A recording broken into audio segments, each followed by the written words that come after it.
welcome back, or welcome if you are new to my booktube channel, Goddess of Gore.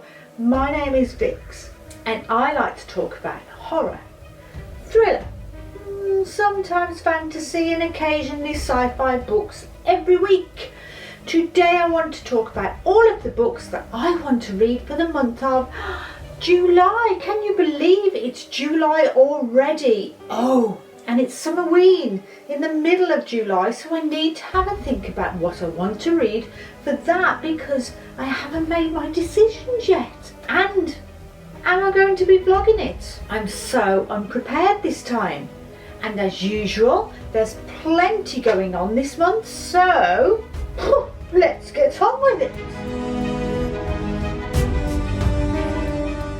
So this month I thought I would change the way I talk about the TBR, and instead of running through them in the formats that I will read them, I will do it by genre instead. And of course, I'm gonna start with horror. And I'll begin with the ones I've mentioned in previous videos that I just haven't got to yet. And they are Eterna by Kim Bannerman. I gave a better synopsis in my May TBR, but basically it's a post-apocalyptic vampire story about Marcus, a curious vampire who wants to know all about the life that was above ground with the humans. And this will be an arc that I received from NetGalley that I haven't gotten to yet. And if it's your first time here, you'll get used to me saying that a lot. Then a couple of Adam Neville books I got from Audible that I mentioned in my folk horror books that are like Midsummer and The Wicker Man recommendation video, so please go and take a look at that. I wear my Midsummer costume and reel off a huge list of folky books.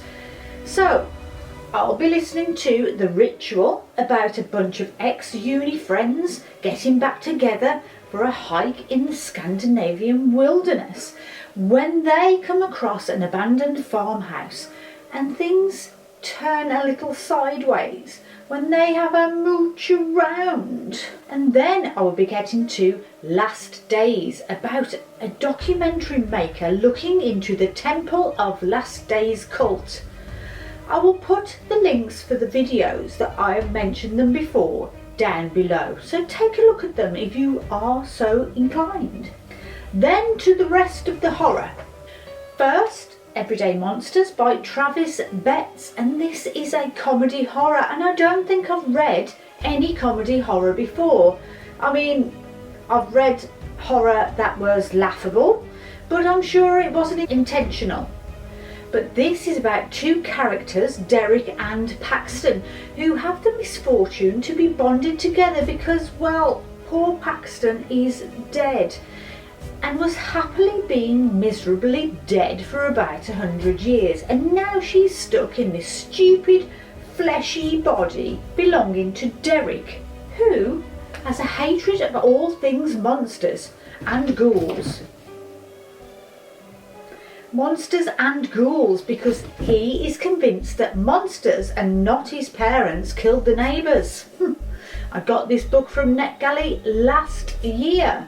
Then, and I know I'm late to the party with this one, but at the moment it is free on Audible if you are a member, so I'm going to listen to it, and that is Whisper Down the Lane by Clay McLeod Chapman, set in the 1980s in the midst of the satanic panic in a school in Virginia.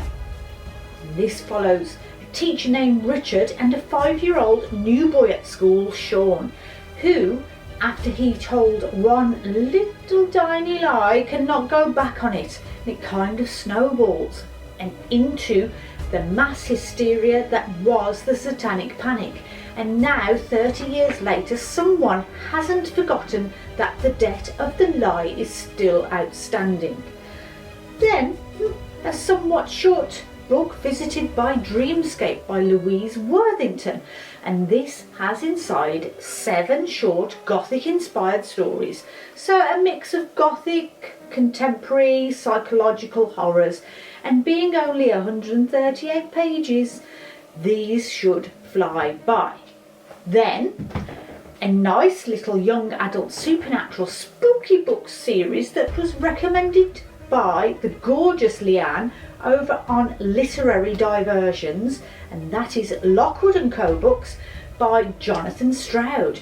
I read book 1, The Screaming Staircase, last year, so I thought I would continue with book 2. These books follow teenagers Lucy, Anthony and George as they work as psychic detectives during the epidemic of ghosts that has consumed England for the last 50 years. One touch from a ghost will kill you, and only the children with a special gift can see them. So, book 2, The Whispering Skull, takes part 6 months after the last book, and the gang have been hired to seal the coffin of a Victorian doctor to prevent any spooky goings-on. But George, the curious cat, delves in a little deeper and attracts a phantom, and Lucy keeps hearing voices whispering in the office headquarters, and an ancient relic has gone missing from the grave of the Victorian doctor. So obviously the ragtaggle bunch of misfit detectives get the blame. They didn't do it, but they're damn well going to find out who did. The penultimate horror book I want to get to is Chasing the Bogeyman by Richard Chismar, and I've heard some really good things about this, so I can't wait to stare at the words on a page. This is told as a true crime serial killer book written by Richard Chismar as the author, Richard Chismar, in the book. Yes, it sounds confusing, but really it isn't. A fictitious book that includes crime scene photographs, just like real true crime books. Set in 1988, it follows the disappearances of teenage girls who later turn up dead, mutilated and pose, baffling the sheriffs and the FBI and terrifying the inhabitants of the small town in Maryland. And finally, the gothic fairytale fantasy, horror and any other genre, sprinkled in for good measure, is The House of Salt and Sorrow. And I've wanted to read this since it came out, and I'm so glad I've made time for it this month. I loves me a dark fairy tale by Erin A. Craig, a sort of retelling of 12 Dancing Princesses. This is about Anna Lee, who lives with her father, her stepmother, of course, and her many sisters in a manor by the sea, but 4 of her sisters have died suspiciously, and whispers and rumours are flying around that she and her family are cursed by the gods, and the rest of the sisters are sneaking out to dance till dawn with God knows what or who. Thriller mysteries next, and again I'm putting The Book of Cold Cases by Simone St. James back on my list because I didn't read it, and it's mentioned in my May TBR video again. But just the gist of it is a part-time crime blogger, Shay, comes across a woman who was acquitted for the Ladykiller murders in the 1970s and asks her for an interview for the website. Once she starts to meet up with Beth, she soon gets the impression that maybe she wasn't so innocent after all. I'm also going to put Dead Man's Grave back on my list, and that was the Scottish police corruption gangster novel by Neil Lancaster. And the last one for the thriller mystery genre is 56 Days by Catherine Ryan Howard, about a couple in Dublin who meet just before lockdown. After 20 days getting to know each other, they decide to spend the rest of lockdown living together until, after just 30 days, one of them is found dead in their apartment. Ooh.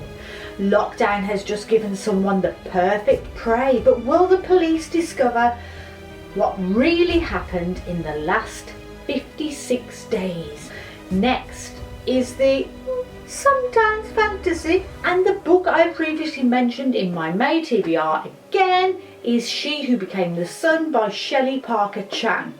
a historical fantasy set in 1935 China about a young girl who takes on her brother's identity when he dies. This is a dark and brutal story of politics, war, and, strangely, ghosts. And the rest of the choices I made for the month are just the best. So, I want to read the 2 books so far in the Bloodsworn Saga by John Gwynne, and they are Shadow of the Gods and Hunger of the Gods. These are Norse-based dark fantasy set in a world where gods are dead and they've been killed by blooming well demons. And the men are rising to power in the now ravaged world. In the first book, Shadow of the Gods, we get to know 3 main characters who set off on their own adventures only to come upon the same evil entity. And in the second and recently published Hunger of the Gods, it has, don't get too excited people, it's got blooming well dragons in it. I know. And another new release that I have had on my radar for most of the year is The Splendid City by Karen Hewler. Just last week I watched the Nerdy Narratives review of this book and I immediately put it to the top of my priority list.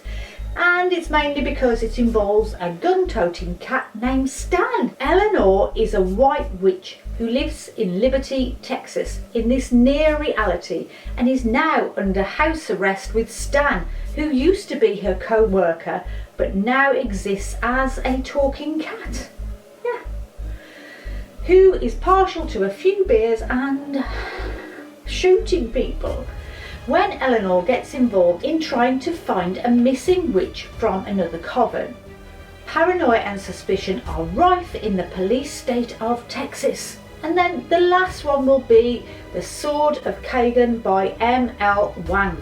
And like She Who Became the Sun, this is a military fantasy, but this one is Japanese inspired. It follows 14-year-old Mamuro, born into the Matsuda family. He knows he must learn the fighting techniques to defend his homeland, as it has been for generations on the Kusanagi Peninsula.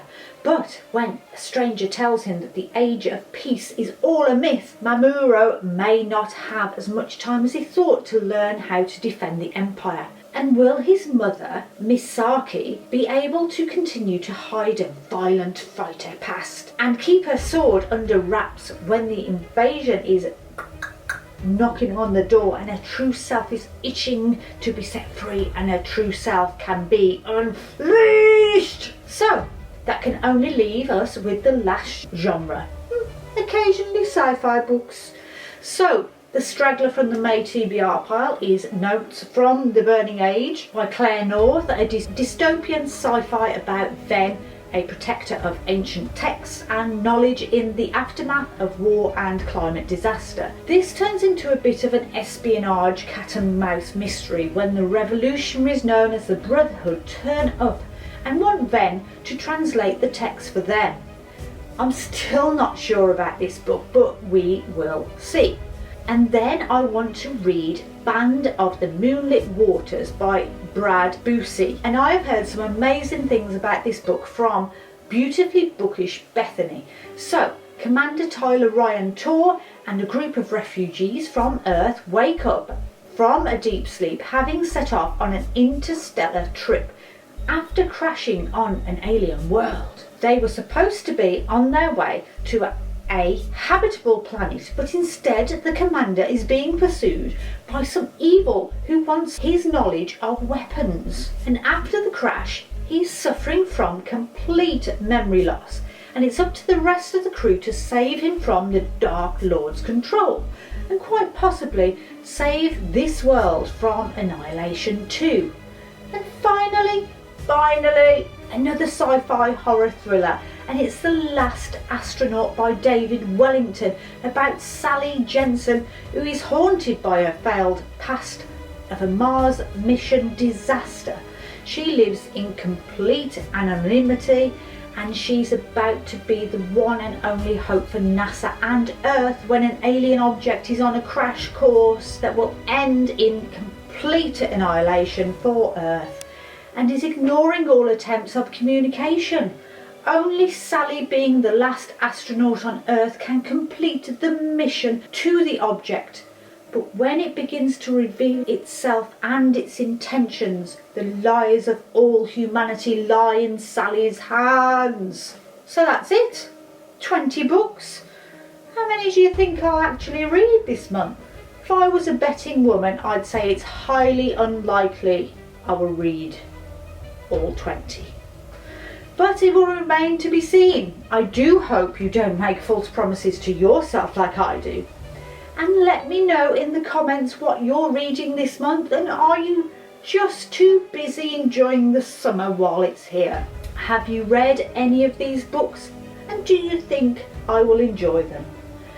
Thank you so much for watching. I am always amazed and grateful that you do. And of course, like and subscribe if you want to.